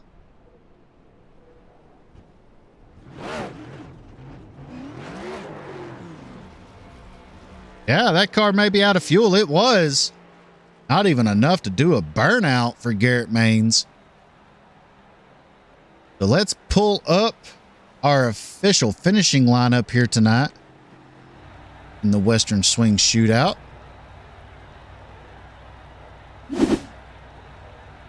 Garrett Maines brings home the money in the checkered flag here tonight. Aaron Smith in second, Greg Mall in third. Fourth, Dakota Camper. Fifth, Maxwell Caldwell. Sixth was Timothy Pope. Seventh, Jeremiah Burke. Eighth, Brian Dixon. Ninth was Bill Stringfellow. 10th, Alex Forget Berube. 11th, Justin Michael. 12th, Tyler Cross. 13th, Jason Babb. 14th, Jack Dixon. 15th, Bradley Bartley. Paul Witt in 16th. 17th was Roger Pierce. 18th, Tyler Green. 19th, Craig Sperry. 20th, Jonathan Osborne. 21st, Christopher Howell. 22nd, Justin Hutchinson. 23rd, Chris Buds. 24th, Nick Ramsey. 25th was Zach Wheeler. 26th, Isaac Smallwood. 27th, Tyler Lehman. 28th, Ty Watkins. 29th, Scott Sperry. And rounding out your field in 30th was Ron Morris Jr. in that 76 machine. And that's your official finishing order here tonight for the Western Swing Shootout presented by Full Send Motorsports. I'd like to thank our sponsors one more time for helping us put this together. Now let's get to our interviews here, starting off with our third place finisher, Greg Mall. If he is in interview waiting, he is. So let's get him over here. Hey there, Greg Mall. You got a copy? Yes, sir. I got you, Jacob. Hey, man, congratulations on bringing it home in third. Going to be walking away with a cool $60. Gonna multiply your entry fee there by a little bit. Walk us through how that race went for you, man, and ultimately bringing it home in third. Yeah, I mean, it was a good race overall. I mean, I was curious to see how the track was going to behave as the race went on, but able to get some green flag pit stops in there. My buddy Justin Michael, unfortunately, he got a speeding penalty early on there in the race, and that kind of pushed him back and couldn't quite recover from that. But yeah, I mean, it was awesome races with those guys up at the front. You know, with Garrett and Aaron, they're up towards the front. That was a lot of fun, just trying to muscle it around this rough racetrack, and yeah, still have enough to make it home in third, and have enough gas in the tank left to get finished. So. Yeah, were you surprised in that first round of sorry, let me back up and rephrase that. Were you surprised on that first stint that y'all were actually nose to tail that whole first run there, not breaking away from each other? It looked more like a super speedway race. Yeah, I mean, we were running some practice races earlier on in the week, and it just seemed like with these cars and the way that the draft is currently working on these bigger tracks, it's difficult to try and run away from the pack. So, you know, with the draft, you know, we're able to catch up. You know, if we're 5/10, if not further back behind a guy, and we're on the straightaway catching a draft, I mean, we can almost be to their back bumper going into the corner. So, was kind of anticipating that we'd be bunched up during the first run anyways, and once we get out of the pit box for the first time, it would kind of stretch out.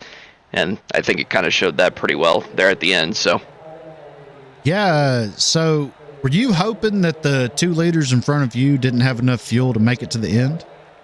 You know, I was looking at Z1. I was trying to pay attention just so that I would have enough gas to get finished there at the end. But you know, my numbers were telling me that it was going to be closer and closer the longer I was out in the clear and not drafting behind somebody. So I thought there could have been a chance, you know, if I had pitted 2 laps after those other 2 did, why I thought there could have been a slight chance that we could have snuck past them there at the end, but just didn't quite work out. I don't know if they were trying to save. I imagine they were, but yeah, it was close, but it was good effort overall. Well, I'm going to turn it over to Josh here for a moment and let him ask you a couple of questions. Yeah, man. First of all, great run all around.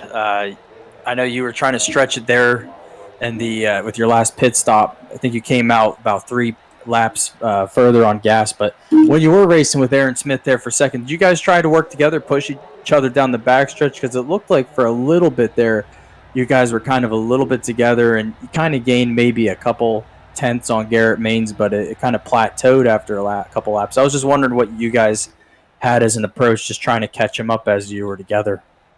Yeah, I mean, with Aaron, you know, it was definitely worth a try to try and use the draft to our advantage and try and catch up to Garrett there towards the end of that run. But like I said, the gap just kind of stayed flat, probably halfway towards that run, and nothing was really scripted between the 2 of us. I was just trying to keep pushing him down the straightaways especially, and then kind of let us build a little bit of a gap between us so that I wasn't getting tight on exit and still keeping a little bit of straightaway speed there.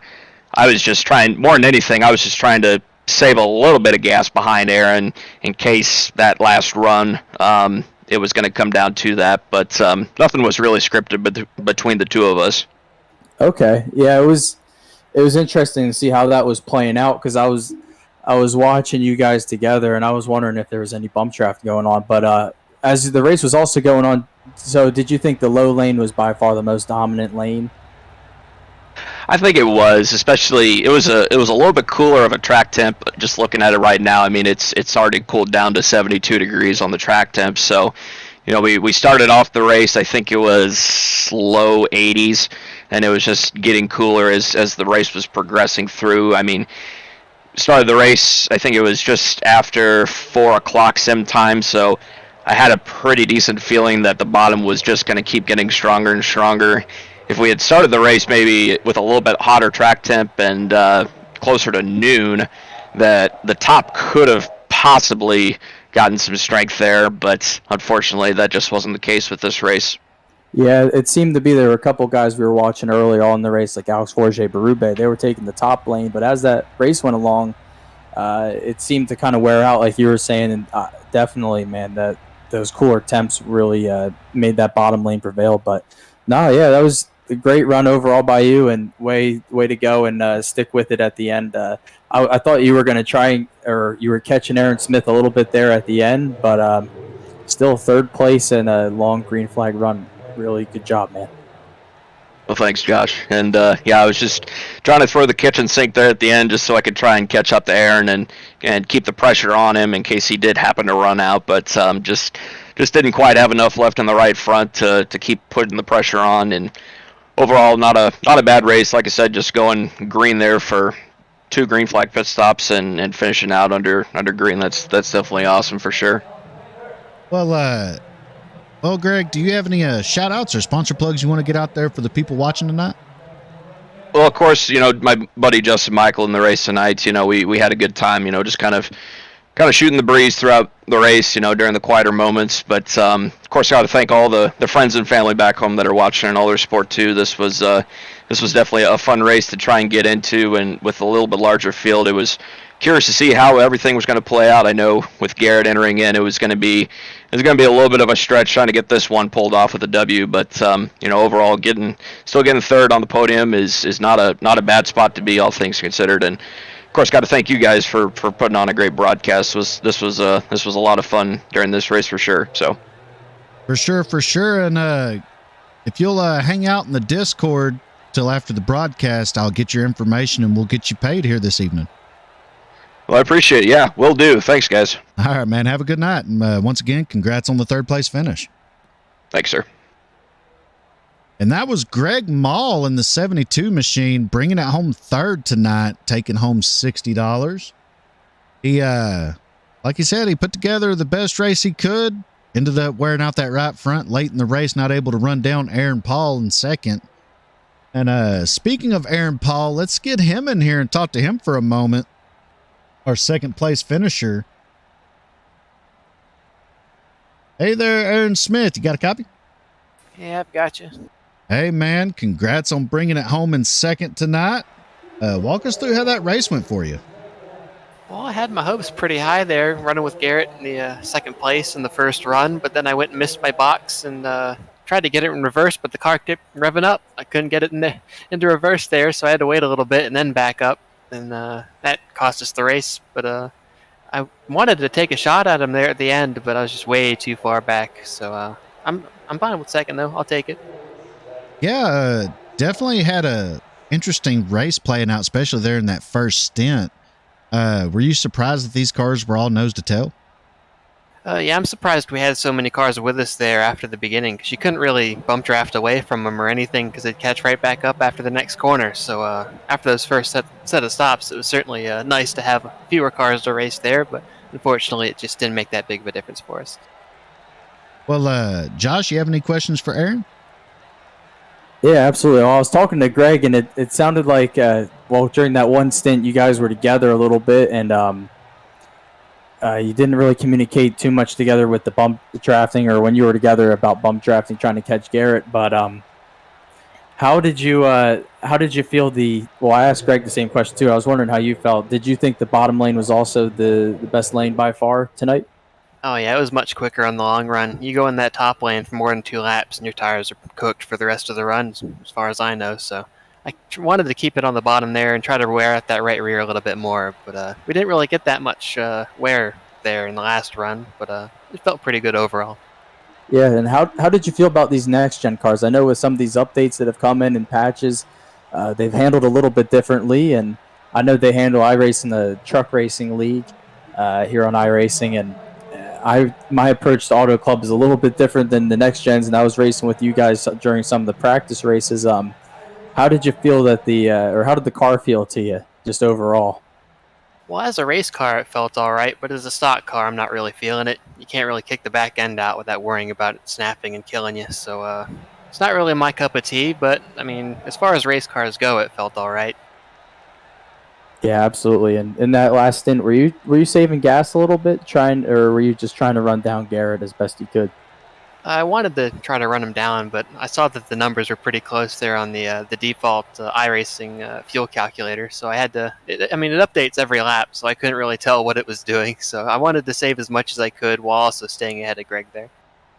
Yeah, man, you definitely put together a great run, though. Congrats on that 2nd place. Nice $130 paycheck coming your way, I believe.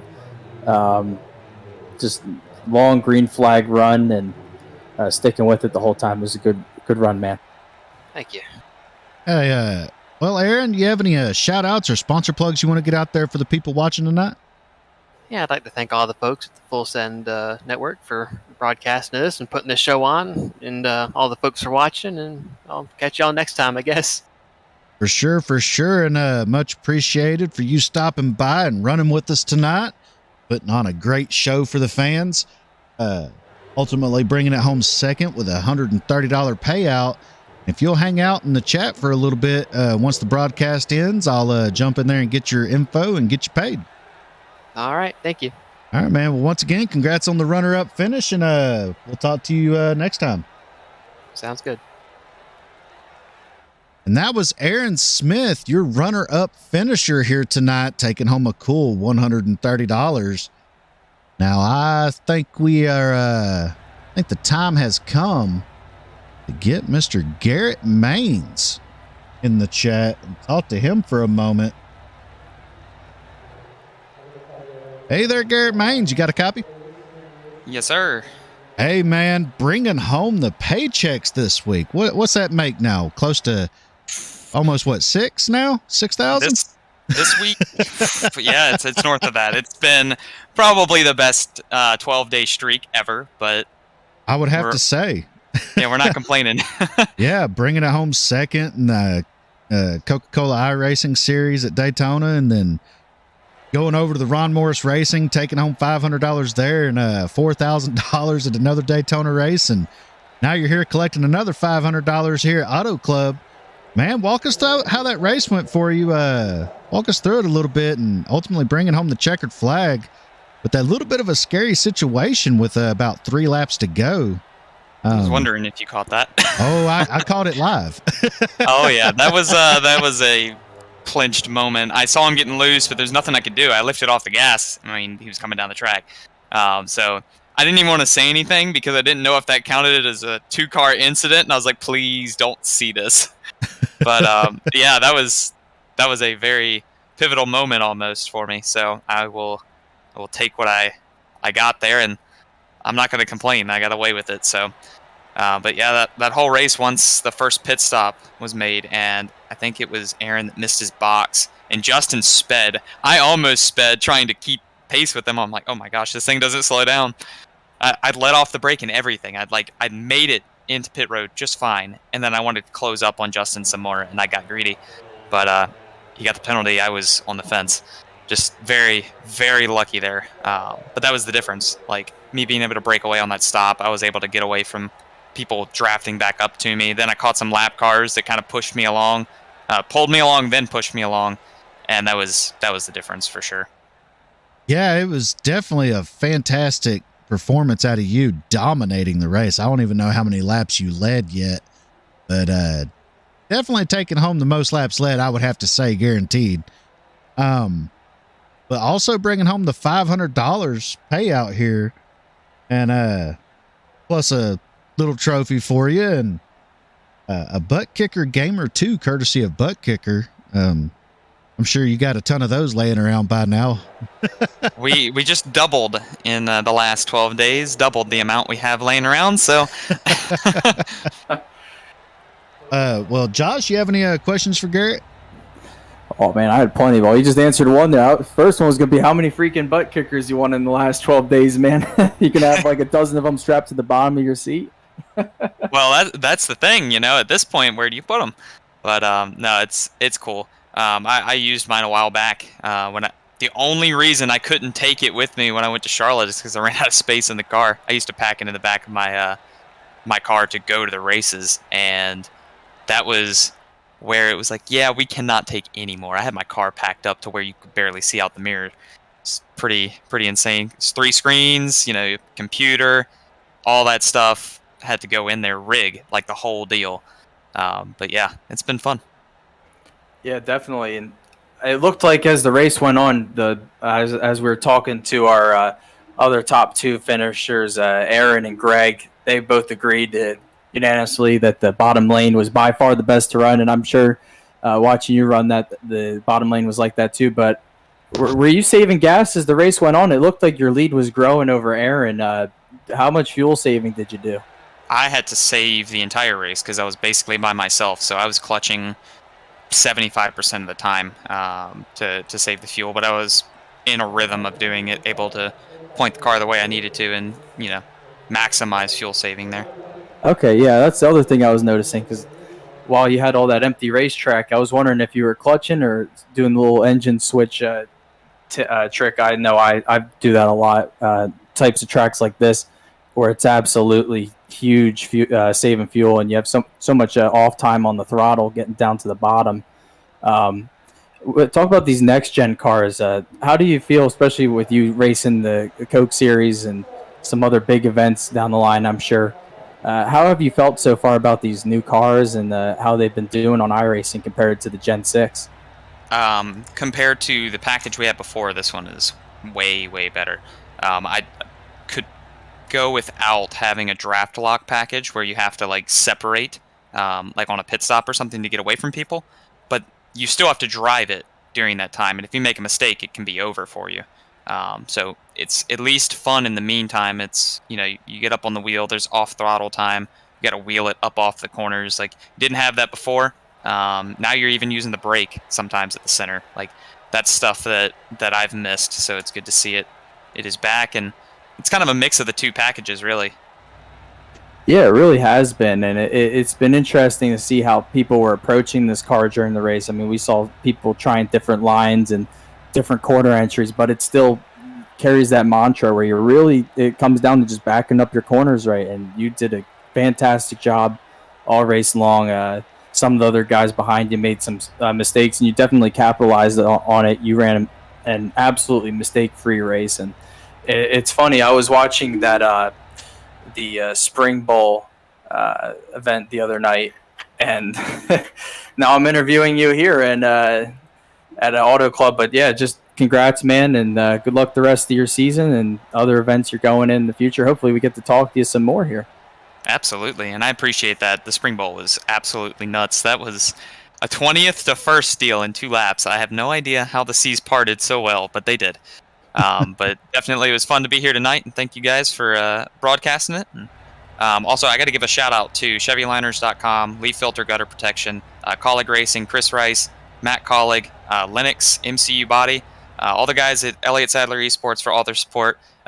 Chat is saying to shout out Ian, but it's been fun. Everybody's been hanging out in Twitch recently. Lots of support there, and it's been a lot of fun.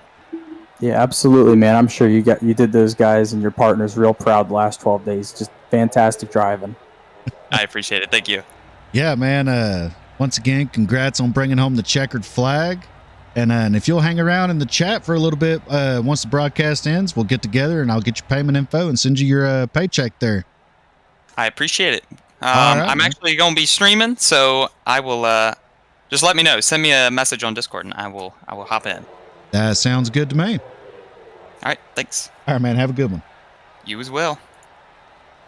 And that was Garrett Maines in the 31 machine coming home victorious here tonight in the Western Swing Shootout. Had a fantastic week and a half here, almost 2 weeks for Garrett Maines, taking home big portions of money. And let's put up the official finishing order one more time here. Presented by Full Send Motorsports. Garrett Maines takes home the checkered flag. Aaron Smith in second. Third is Greg Mall. Fourth, Dakota Camper. Fifth, Maxwell Caldwell. Sixth, Timothy Pope. Seventh is Jeremiah Burke. Eighth, Brian Dixon. Ninth, Bill Stringfellow. 10th, Alex Verger-Berube. 11th, Justin Michael. 12th, Tyler Cross. 13th, Jason Babb. 14th, Jack Dixon. Bradley Bartley brings it home 15th. 16th, Paul Witt. Roger Pearson, 17th. 18th, Tyler Green. 19th, Craig Sperry. 20th, Jonathan Osborne. 21st, Christopher Howell. 22nd, Justin Hutchinson. 23rd, Chris Buds. 24th, Nick Ramsey. 25th, Zach Wheeler. 26th, Isaac Smallwood. 27th, Tyler Lehman. 28th, Ty Watkins. 29th, Scott Sperry. And rounding out the field in 30th was Ron Morris Jr. in that 76 machine. That's your official finishing order here tonight in the Full Send Motorsports Western Swing Shootout.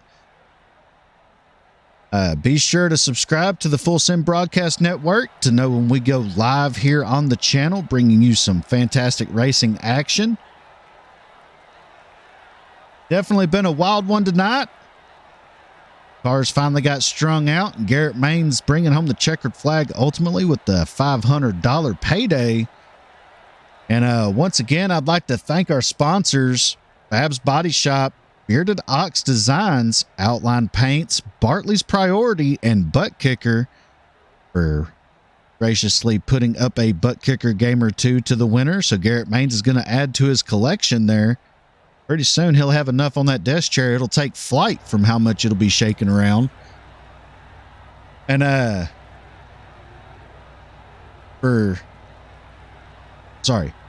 Josh Bittner, I'm Jacob signing off here for Full Send Motorsports, or Full Send Broadcast Network. Sorry. We'll see you next time, and we can't wait to see you go full send.